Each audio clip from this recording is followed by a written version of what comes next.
Welcome to Ine, or the Venice of Japan. This beautiful location is nestled on the northern coast of Kyoto and features funaya, or boathouses, that have been here for nearly 200 years. This is a beautiful place, and we're very excited to see it. So join us as we tour Ine, Japan.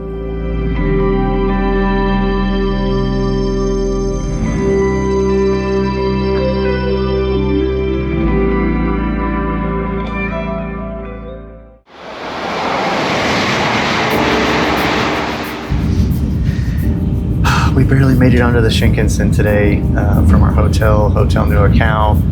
We left a little bit late because we had a nice breakfast and we really enjoyed that. But we got on the bus and we made it just in time to board the train, and now we're on our way to Ine, and we're super excited about that. It looks beautiful. So we are on the train to Fukuchiyama, which is heading towards the direction that we need to go to get to Ine. The next stop we have to go to after that is Amanohashidate Station. Eventually, once we get to Fukuchiyama Station, it's going to stop, and our car and some of the other cars in the back here are going to separate. We're going to continue on. We have to buy a ticket while we're on the train to Amanohashidate Station. So we're not going to get off. We'll end up going to Amanohashidate Station, and then we're going to catch a bus from there to Ine. If you're planning on going to Ine, hopefully you're watching this video and we can kind of help you do a little preparation and make sure you know where you're going, because it was a little bit confusing.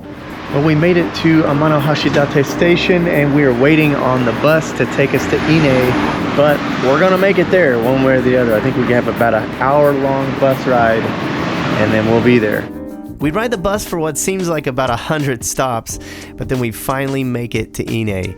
Then we decided to get a bite to eat right down the street from our Airbnb, and the place was called Kajiya. The food was mecha oishi. We're in Ine, and we're going to the boathouse at our Airbnb at night. It looks beautiful. Oh, there's Wharf Roaches. Is that it? Yes, look. Look at them. Wharf Roaches. Oh gosh. We knew it. They have them everywhere here in Ine. According to a couple of our favorite YouTubers, I'll tag them in here, but they have Wharf Roaches here, and we were glad that we found out about that, because you don't want to open the windows. They will come in and they will intrude on you when you're sleeping, and they're basically like cockroaches, but they're crustaceans. So not trying to mess with all that. Anyway, here's the boathouse. It's a little dark, but you can kind of see it with my light here on the GoPro. This is the coolest thing. Look, you can see this. It reminds me of Ponyo. And you can see the lights flashing, the red lights flashing like back and forth. Oh, wow. This is just, I cannot imagine a more peaceful or serene or simple and perfect way of life. I can't wait to see it in the daytime. It was worth a 10, 12-hour day of trekking over here. I mean, this is something else. I agree. We're basically in a big cove lined with houses, and we're staying in one. We're very fortunate enough to be able to find one of them on Airbnb. And if you're going to do this trip, start early, like everything else, because they book up quickly. They'll swoop in soon. So yeah, they will. Yeah, it's worth it. This Definitely. is so cool. But this is beautiful. So we'll report back in the morning. We made it to Ine safely, though. Thank God we're here. A few moments later. Kelly found a cat, of course, in Japan. So we're gonna try to help him. He seems very hungry. There, buddy. There. He doesn't want any pettings. So that's okay. There, buddy. We'll feed him tomorrow, too. We did what we could. Maybe he'll be here. What's his name? Mr. Kitty. Mr. Kitty, all right. We'll feed him tomorrow. Okay. It's daytime in Ine now. This is one of the most picturesque and beautiful places we have ever seen. Yeah, it really is beautiful. And we're gonna keep this little video short because we're gonna head out into Ine, check out some of the area, and maybe go sailing on a boat. And who knows what else we'll get into. Get some food. Yeah, we'll definitely get some food. And in fact, the first thing we do is find a restaurant so that we can have a traditional Japanese breakfast. This place is called Funaya Shokudo, and it was really good. Now off to the boat tour. Yeah, I'm Captain. Thank you. Captain. Thank you. Grab your life jacket, because here we go.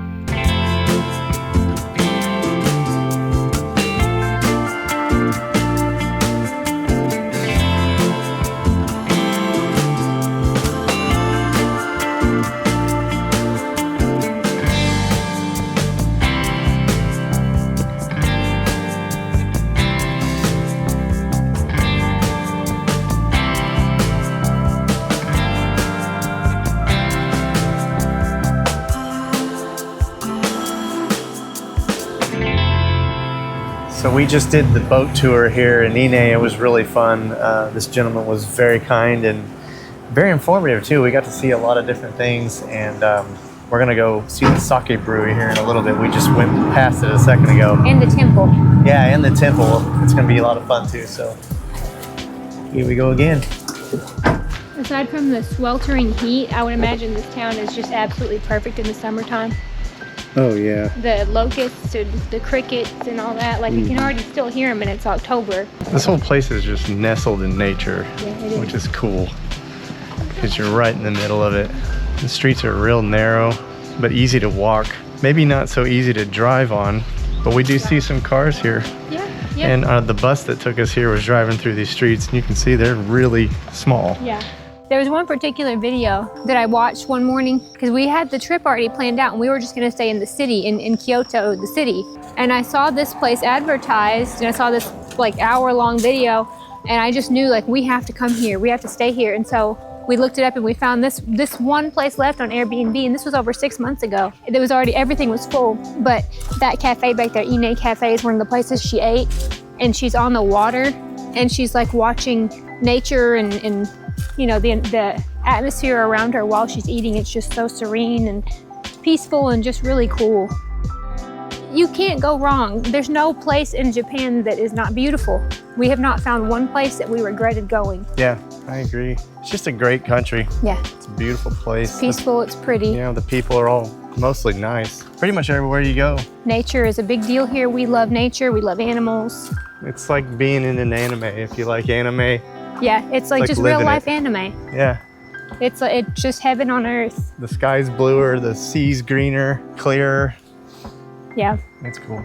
It's just awesome.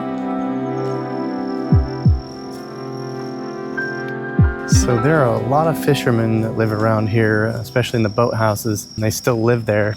And the shrine that we're trying to find right now is actually dedicated to the fishermen, and it's supposed to be for good luck and good fortune for their travels. A lot of people go there and pray for safe travels and safe return for their family members and for themselves when they go out to go fishing. Shrines are known for their iconic torii gates, which symbolize the transition from the mundane to the sacred. They've been a part of Japanese culture since ancient times, deeply tied to nature and agricultural practices. They're places where communities come together to honor spirits believed to influence everything from harvest to personal well-being.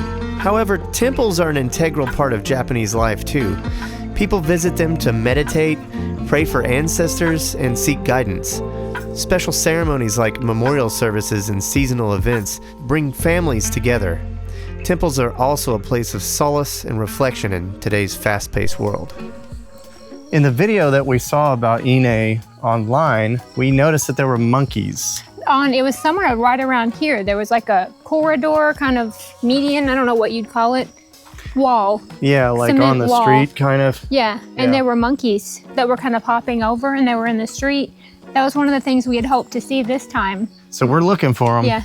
Kind of looked like that up here. Yeah, we knew that they were in Kyoto when we were here last time, but we were not fortunate enough to see them, so hopefully. Definitely the kind of place that would have something like a monkey. Fingers crossed.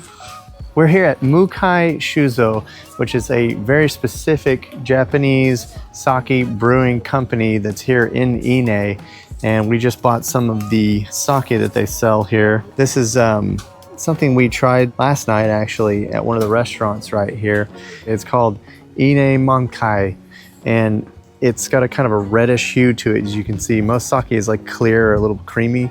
This has a reddish hue, and it's a slightly sweeter variety. The red comes from a specific type of ancient rice that they use to brew this. So we were very happy to be able to get a bottle of this today to try when we get home. As we walk back to our funaya, we reflect on this incredible place and all the history within it. Once we get to our boat dock, we're surprised by hearing this beautiful song.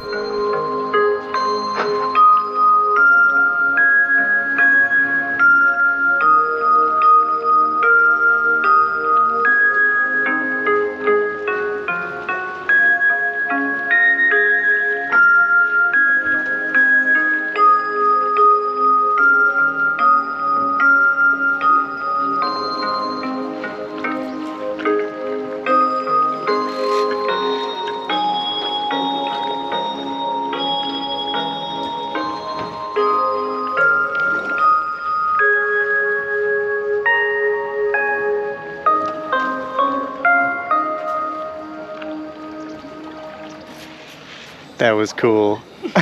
That was cool. Randomly just happened out of nowhere. I think it's because the sun's going down. It's 5 o'clock. Is it 5 o'clock officially? Yeah. So it's letting, I guess, everybody know it's time to throw in the towel for the day. Yep. Time to relax, time to go in for dinner. Yep. Yeah. That's cool. That's every night they do that, I guarantee That's the you. most majestic thing I've ever heard. I would look forward to that every time. Yeah, that was if I so lived cool. here. All right, so we just wanted to recap a little bit and talk a little about what we did today here in Ine. It was a lot of fun. We had a really good time just sort of walking around and Taking it all in. taking it in and exploring the town. While we sit here and talk with you, we've got our choya drinks. These are some of our favorite. You can get them at the 7-Elevens. They're very inexpensive. Yeah, anywhere, but man, they're good. It's a plum wine. It's very good. Cheers to you. And they have those are plums, right? Yeah. In the bottom there. So they're just like soaked in the alcohol, I guess. Yeah, they're good. Anyway, we love these. So let's chat a little bit. Ine, beautiful place, gorgeous views. This is right off the back of our boathouse here. And Life-changing, honestly. yeah. It's just so pretty, so serene. We did a lot of walking today. We were trying to find the shrine and the temple. We wound up kind of going the wrong direction unintentionally, but we got turned around. We turned back around and we're heading to the boathouse, and then we saw 2 monkeys. We tried to get video of them, but they were just too fast, so we saw their hind end. We knew they were here because of some videos we had seen, and we wanted to see them. We were hoping to get video of them, but they were just too quick. They were running away from us. Yeah. You know, but it was so cool. It was I wish so cool we could have got video of it. Yeah. For you, but we got to see them, and that was kind of a neat experience. It was fun. It was quick though. I mean, they were fast. They were very fast. Yeah. My guess was they were running over to like would you call that a pier? Yeah. Like the pier. They were looking for fish or something, some kind of food. Water, Because they were know. fishermen over there and stuff. I think they were just trying to find something to eat. But they were very quick. They looked kind of chunky, so I think they were well fed. They did. They looked pretty healthy. Yeah. So, to be honest. But it was really cool. I loved seeing them. So this house is right on the water, and there are crabs that have been running in between the houses. There are 2 we keep seeing repeatedly. So one's bright red, and one is like a purplish blue color. Yeah. He's in between red and blue, kind of. He's like purple. They don't want to be messed with, which we didn't like poke at them or anything, but we did get a little video of them. Yeah, we just wanted to say hi to them. They're just cute. We just wanted to be able to and remember. they live here, you can tell. Like there's a little area right over here by the boat house that they just like get in the crevice. Yeah, they like to get in there. Sleep there or whatever it is they're doing until they go back out into the water, I guess. It's cute, it's cute. They're just at peace here. Yeah, like everybody else seems to be. Everybody's in a real good mood. Everybody's kind of chill, it's sort of laid back. Very relaxed. Which again is a nice change of pace from, the city experience. Tokyo stuff, which is great too. It's just a lot different. It's just vastly different. Yeah. We originally went that way to go to where we thought the temple was, but that's where we saw the monkeys was over there on the road, a little ways kind of out of town, I'd say. It's about 30 minutes out. Yeah, we walked for a good 30 to 35 minutes 40 or something like something. that. Yeah. And then we looked and we were like, oh, that's not where we need to be. I looked on the, well, we took the boat tour and it took us, we thought over in that direction, but in reality it was like over that way, the total opposite way. So we walked all the way around here and then back that direction to actually go to the temple. I think the temple was only about 15 minutes from us by foot. So we did quite a bit of walking, which is we're used to it at this point, but it was cool. It was really cool. It was just like there's something new and interesting and exciting around every corner, honestly. Pretty much. So, but when we got to the temple, there were spiders kind of everywhere. It's like, I don't know if this is what they're called here, but the orb weavers, we have those in the States. They look like that, just really large spiders, and they have really big scary webs. looking. I don't like spiders very much. They're big. We've got some people over here on a boat coming by. It looks like they're coming by to see us. The boat was one of the most fun experiences here too. We really enjoyed that. The guy was really nice, the captain. He said they filmed the documentary on his boat once. Yeah. Those birds are fighting. Can you hear them? Yeah, cute. Yeah, the birds are really active out here. They are. And they're cool. But to talk a little bit more about the temple, it was neat, very old. Yes, it was. Which is cool to see, a lot of different monuments and things. We don't know exactly what all of it symbolizes. Up a little higher, it seemed more like a cemetery maybe. Right. We didn't want to be disrespectful and film all of that because it's sacred to them, and we didn't want to overstep. Yeah. But we didn't also want to be talking there and stuff. So and we don't want to exploit something that is so sacred to them. We wanted to share some of it. If you're watching the video, it might open your eyes a little bit to the rest of the world and culture. Yeah, culture and things, because that's what it has done for us. And we watch videos and stuff all the time, and it just kind of gives you a different perspective on stuff that maybe you wouldn't normally see or haven't had a chance to see yet. So we went to the brewery. We wanted to do like the tasting tour, but we did buy some of the sake that we had last night. You can order it in the States. It's going to be considerably more expensive in the States than it is here because it costs so much to import it, and they only make it here. But it's the best we've ever had. But it's all brewed here in Ine specifically at this particular brewery. So pretty cool. So we're going to go to dinner tonight, enjoy one more night here, and then off to Tokyo again for the next round of adventure. So thanks for joining us. And if you haven't yet, be sure to subscribe to the channel if you like videos like this, because we post them a lot. So thanks again. Bye.